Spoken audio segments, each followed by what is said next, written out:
Market में candlestick समझना एक आर्ट है, लेकिन अगर आप सिर्फ ओपन और क्लोज देख रहे हो तो पिक्चर आधी अधूरी है। Hello traders, welcome again to the channel. I am Joydeep and back with a new learning video. आज के वीडियो में हम बात करेंगे कैंडलस्टिक लॉजिक के ऊपर। ये वीडियो स्पेशली उन ट्रेडर्स के लिए है जो कंफ्यूजन में रहते हैं कि एंट्री कब लेना चाहिए और कैंडल के बीच के प्राइस एक्शन को कैसे डिकोड करे, और बात करेंगे कैसे एक कैंडल फॉर्मेशन को ब्रेक डाउन करके उसको फेयर वैल्यू गैप के साथ कंबाइन करके आप अपने ट्रेडिंग में एक बिगर एज ले सकते हो। एंड ये वीडियो आपके लिए रियली गेम चेंजर हो सकता है। So let's start the video. Candlestick के लॉजिक को समझने के लिए पहले कैंडलस्टिक फॉर्मेशन को थोड़ा सा हमें ब्रेक डाउन करके देखना होगा।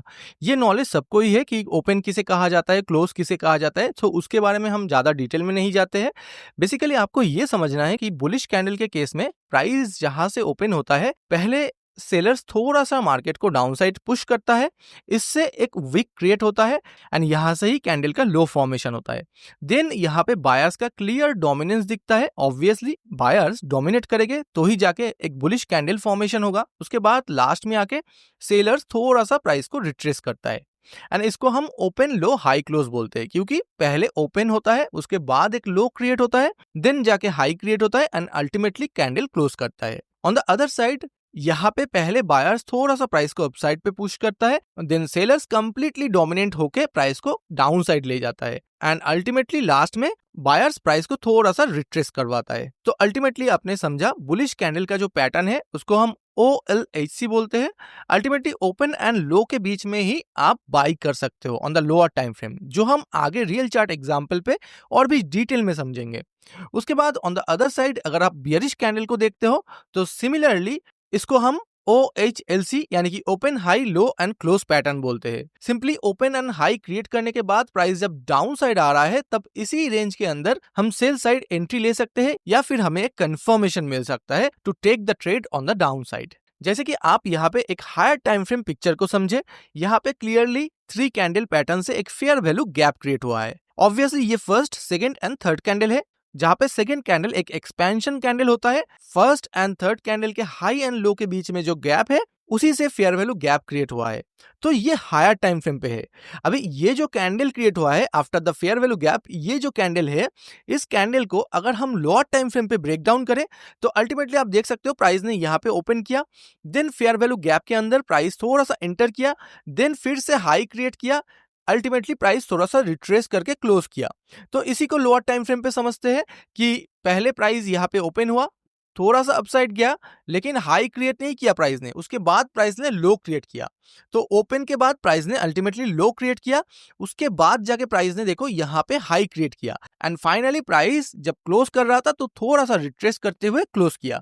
तो यहाँ पे इस पैटर्न को आप समझ सकते हो। तो यहाँ पे एक lower time frame bearish fair value gap था, जिसको कंप्लीटली डिसरेस्पेक्ट करते हुए प्राइस ने एक bullish fair value gap create किया। ऑल्सो यहाँ पे आप देख सकते हो higher time frame fair value gap पे प्राइस ने एंटर किया, उसके बाद ये जो बियरिश फेयर वैल्यू गैप है इसको कंप्लीटली डिसरेस्पेक्ट किया एंड एक bullish fair value gap create किया। अल्टीमेटली इसके बाद भी आप इस कैंडल को थोड़ा सा समझे, ये भी एक रिस्पेक्टिंग कैंडल है। रिस्पेक्टिंग कैंडल का मतलब क्या है? जब प्राइस अपने PD अरे यानी कि फेयर वैल्यू गैप के ऊपर एंटर करता है लेकिन कंप्लीटली रिजेक्ट कर जाता है, क्योंकि इस कैंडल को भी अगर हम लोअर टाइम फ्रेम पे जाके देखेंगे तो इस वीक के अंदर भी हमें बहुत सारे फेयर वैल्यू गैप दिखेगा। अल्टीमेटली लोअर टाइम फ्रेम पे आपको बहुत सारे बुलिश फेयर वैल्यू गैप्स दिखेगा, जो कि lower time frame bearish fair value gaps को डिसरेस्पेक्ट करते हुए क्रिएट होगा। एंड नेक्स्ट कैंडल जो है, इसी सेम लोअर टाइम फ्रेम का जो फेयर वैल्यू गैप्स है इसको रेस्पेक्ट करते हुए अपसाइड मोमेंटम दे दिया है। तो ऐसे अगर हम लोअर टाइम फ्रेम को समझ सके तो हम लोअर टाइम फ्रेम पे डायरेक्टली एंट्री ले सकते हैं। इसके बाद जो नेक्स्ट कैंडल हो सकता है उसको भी प्रेडिक्ट कर सकते हैं। जैसे कि आप यहाँ पे देखिए, ये जो कैंडल था, इस कैंडल को लोअर टाइम फ्रेम पे ब्रेक डाउन करने के बाद हम नेक्स्ट कैंडल जो हो सकता है वो भी ऐसे प्रेडिक्ट कर सकते हैं, क्योंकि अल्टीमेटली OLHC पैटर्न के साथ जब हमने इस कैंडल को ब्रेक डाउन किया तब हमें लोअर टाइम फ्रेम पे समझ में आया कि ultimately price fair value gaps create कर रहा है on the upper side and उसको रिस्पेक्ट कर रहा है, जिससे हम ये जो नेक्स्ट कैंडल है उसको भी प्रेडिक्ट कर सकते हैं। And on the lower time frame इस कैंडल के अंदर भी बहुत सारे एंट्रीज ले सकते हैं, जो कि हम चार्ट एग्जाम्पल पे बहुत ही डिटेल में डिस्कशन करेंगे। तो इसके लिए वीडियो को भी एंड तक जरूर देखना, नहीं तो कुछ समझ में नहीं आएगा।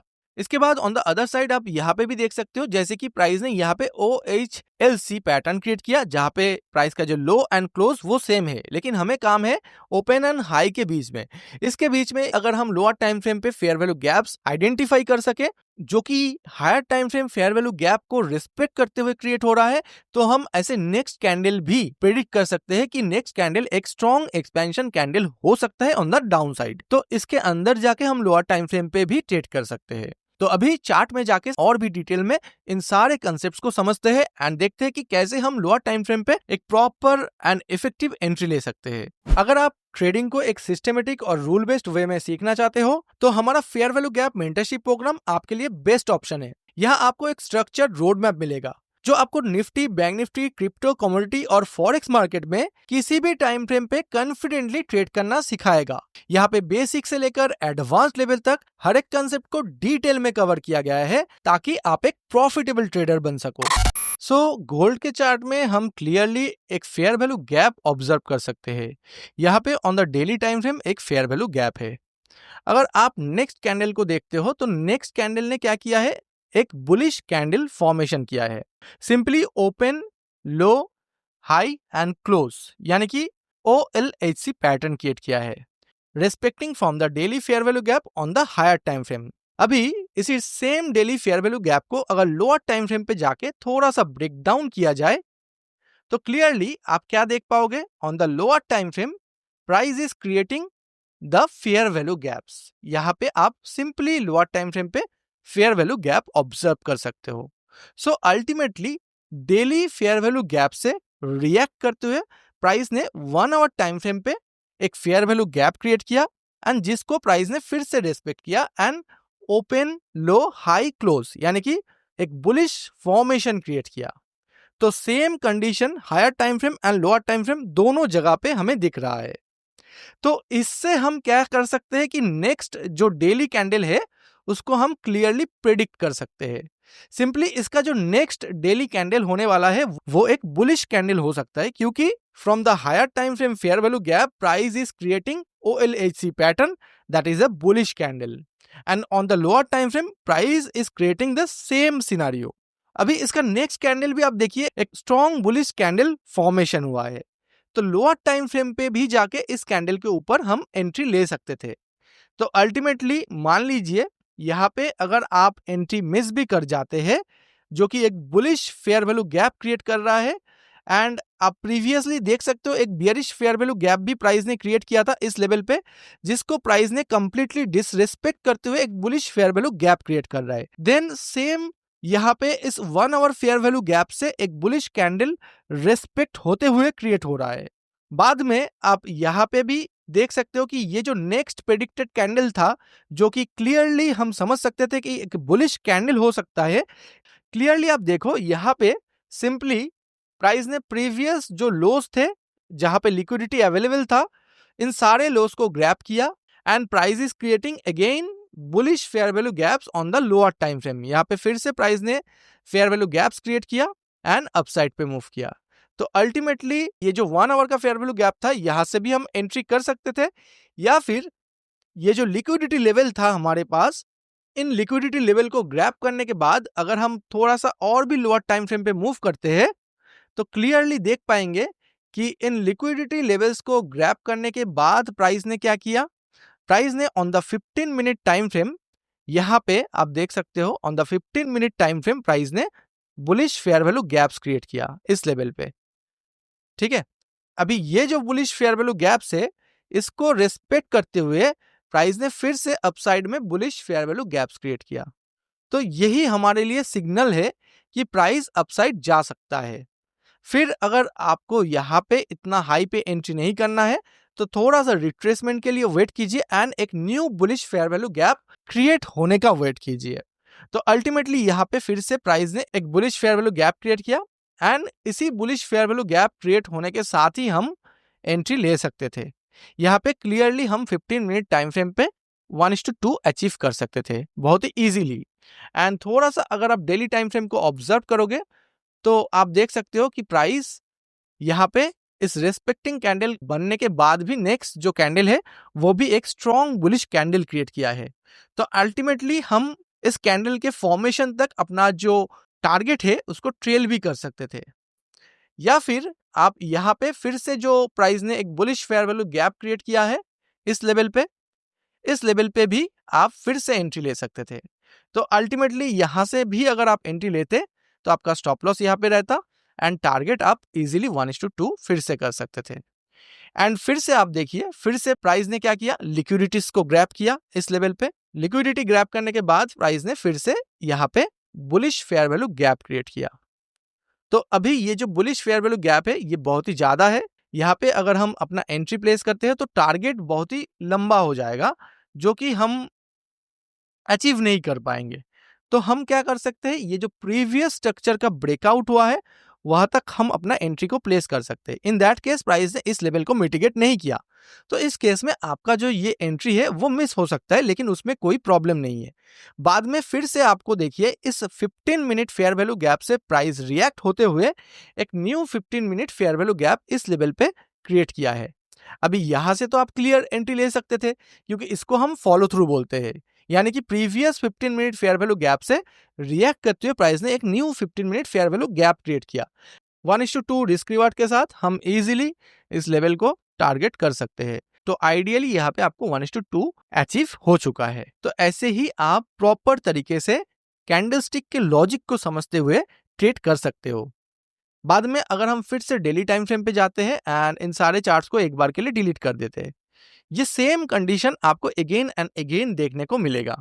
जैसे कि आप इस लेवल को भी अगर थोड़ा सा ऑब्जर्व करो, यहाँ पे इस लेवल को, यहाँ पे भी एक डेली फेयर वैल्यू गैप था एंड यहाँ पे आप देखिए ये जो कैंडल था ये भी एक बुलिश कैंडल है respecting from the fair value gap.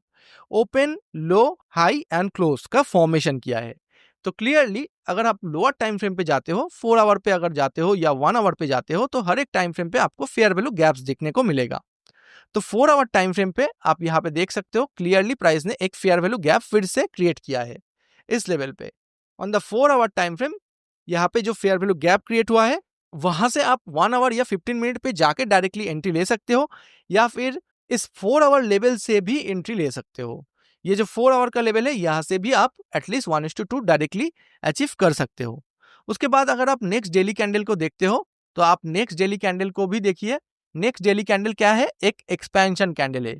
जब भी प्राइस फेयर वैल्यू गैप से रिएक्ट करते हुए फेयर वैल्यू गैप को रिस्पेक्ट करते हैं on the higher time frame एक OLHC फॉर्मेशन क्रिएट करता है, यानी कि बुलिश कैंडल क्रिएट करता है, सिंपली हम वहां से ट्रेड ले सकते हैं क्योंकि नेक्स्ट कैंडल हम एक्सपेक्ट कर सकते हैं कि एक बुलिश कैंडल होने वाला है। अभी और भी एग्जांपल दिखाता हूं, जैसे कि यहाँ पे सेम चार्ट पे आप देखिए इस लेवल पे प्राइस ने फिर से एक फेयर वैल्यू गैप क्रिएट किया था। ये जो लेवल है on the daily time frame, ठीक है, on the daily time frame यहाँ पे फेयर वैल्यू गैप था। अभी 4 आवर पे जाने के बाद हमें क्या दिखता है एक बार के लिए देखिए। 4 आवर टाइम फ्रेम पे हमें क्या दिख रहा है, सिंपली 4 आवर टाइम फ्रेम पे हमें फिर से फेयर वैल्यू गैप दिख रहा है। इस लेवल पे आप देख सकते हो एक फेयर वैल्यू गैप है on the 4 hour time frame and same 4 hour time frame को प्राइस ने देखिए रेस्पेक्ट किया है एंड फिर से प्राइस ने क्या किया, अपसाइड मोमेंटम किया है। एंड यही बात मैं समझाना चाहता हूं कि जब भी आपको प्राइस कोई भी फेयर वैल्यू गैप से ऐसे रिस्पेक्ट होते हुए एक बुलिश कैंडल फॉर्मेशन क्रिएट करे जहां पे ओपन, लो, हाई, क्लोज का फॉर्मेशन क्रिएट हो, तो उसके नेक्स्ट कैंडल भी ऐसा एक्सपेंशन कैंडल क्रिएट होगा। ऐसा हम प्रेडिक्ट करते हुए लोअर टाइम फ्रेम पे जाके 4 आवर, 1 आवर, 15 मिनट पे जाके एंट्री ले सकते हैं। अभी आप इस कंसेप्ट को कोई भी टाइम फ्रेम पे यूज कर सकते हो, जैसे कि यहाँ पे 1 आवर का चार्ट है एंड 1 आवर के चार्ट में यहाँ पे एक फेयर वैल्यू गैप है on the higher time frame and यहाँ पे हमें क्या दिख रहा है कि हमें यहाँ पे एक बुलिश कैंडल फॉर्मेशन होते हुए दिख रहा है। अल्टीमेटली ये जो फॉर्मेशन है ये OLHC फॉर्मेशन है एंड यहाँ पे अगर हम 5 मिनट पे जाते हैं तो 5 मिनट पे सिंपली आपको क्या दिख रहा है, अगर प्राइस को थोड़ा सा प्ले करते हैं तो यहाँ पे आप देखिए 5 मिनट पे हमें प्राइस अपसाइड जाते हुए दिख रहा है। अभी तक हम नेक्स्ट कैंडल जो 1 आवर का कैंडल है वो एक्सपेक्ट कर सकते हैं कि एक एक्सपेंशन कैंडल क्रिएट हो, लेकिन 5 या 15 मिनट पे भी हमें कंफर्मेशन चाहिए होगा जो कि हमें नहीं दिख रहा है यहाँ पे कंफर्मेशन। तो अल्टीमेटली यहाँ पे 15 मिनट या 5 मिनट पे आपको कंफर्मेशन के लिए वेट करना होगा, यानी कि एक फेयर वैल्यू गैप क्रिएट होने के लिए वेट करना होगा। तो अल्टीमेटली यहाँ पे एक फेयर वैल्यू गैप क्रिएट हुआ था लेकिन प्राइस ने इसको मिटिगेट नहीं किया। देन जाके हमारे पास 15 मिनट टाइम फ्रेम पे यहाँ पे एक फेयर वैल्यू गैप है, तो अल्टीमेटली आप देखिए प्राइस ने इसको भी मिटिगेट नहीं किया। तो on the 5 minute time frame अगर कोई फेयर वैल्यू गैप क्रिएट होता है तो वहां से भी आप ट्रेड ले सकते हो। जैसे कि आप देख सकते हो यहाँ पे ये जो 5 मिनट का फेयर वैल्यू गैप था उसको रेस्पेक्ट करते हुए प्राइस ने अपसाइड मूव किया। तो अल्टीमेटली ये जो 5 मिनट फेयर वैल्यू गैप है वहां से भी हम ट्रेड ले सकते हैं। अगर हम 1 आवर को as a higher time frame consider कर रहे हैं तो हम 15 मिनट या 5 मिनट पे बिल्कुल ट्रेड ले सकते हैं। तो अल्टीमेटली यहाँ से ट्रेड लेते सिंपली इस फेयर वैल्यू गैप के ऊपर आपका एसएल यहाँ पे रहता एंड इजीली आप 1:2 अचीव कर सकते थे। तो अल्टीमेटली अगर आप हाई एक्यूरेसी के साथ 1:2 भी अचीव करते हो तो that is enough to be a profitable trader. तो अभी बिटकॉइन के चार्ट में on the 15 minute time frame हम सेम कंसेप्ट को सेम तरीके से अप्लाई कर सकते हैं। जैसे कि यहाँ पे 15 मिनट का चार्ट है एंड यहाँ पे हमें क्लियरली एक बेयरिश फेयर वैल्यू गैप दिख रहा है।